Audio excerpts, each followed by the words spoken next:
আজি কলিজাৰ কাৰণে এইখন ল'বলৈ কাৰণে আহিছিলোঁ। এইখন টেবুল আৰু চেয়াৰ ধুনীয়া লাগিছে, কিন্তু কালাৰটো তাই যিহেতুকে পিংক ভাল পায় সেইবাবে পিংক ল'বৰ কাৰণে মানে কৈছোঁ আৰু পিংক ল'ম বুলি কৈছোঁ, সেইকাৰণে আনিবৰ কাৰণে গৈছে। হেভি আছে চলখন বাৰু। ঢেকীয়াজুলিলৈ আহিছিলোঁ অকণমান বজাৰ কৰোঁ বুলি, মানে বিশেষকৈ কলিজাক মানে পঢ়িবৰ কাৰণে যিহেতুকে টেবুল লাগে, টেবুল আৰু চেয়াৰ লাগে। সৰু হ'লে মানে ভাল হয়। এতিয়া বিচনাত উঠাই কেনে এখন পঢ়িবৰ কাৰণে আছে আৰু এখন মানে এনেই লৈছোঁ তাই এনেকৈ বহি কেনে পঢ়িব, যিহেতুকে বহি কেনে এনেকৈ টেবুল বা চকীত বহি কেনে মানে পঢ়িলে মানে বেছি ভাল।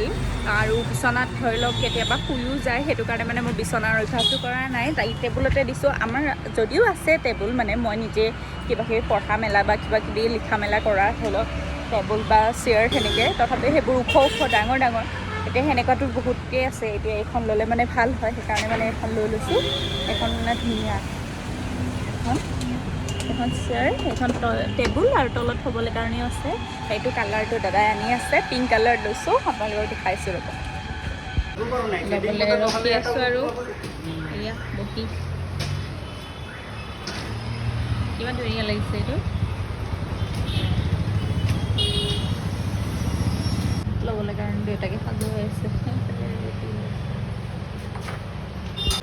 এয়া বনাই আছে আৰু আমি দুইজনে ৰখি আছোঁ পূৰা। দেউতাকে খুচুৱাই আছে জীয়েকৰ কাৰণে, মানে একদম পূৰা সৰু সৰু বস্তু কিছুমান মানে লৈ আছে যে একদম পূৰা ফিল লৈ আছে। আগতে মানে মোৰ কাৰণে কিবা কিবি বস্তু লয় আৰু দেই, এতিয়া মানে জীয়েকৰ কাৰণে পূৰা মানে ফিল লৈ এতিয়া মোৰ কাৰণে নহয় আৰু এতিয়া আৰু নিজৰ কাৰণে নহয় আৰু।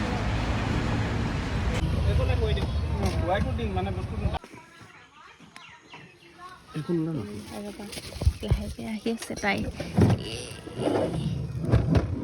চাওঁ ৰ'বা।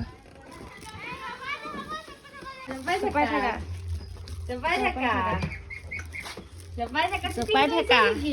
জপাই আছানে? চকু জপাই আছানে? বহা ছাৰপ্ৰাইজ! কেনেকুৱা লাগিছে? হা?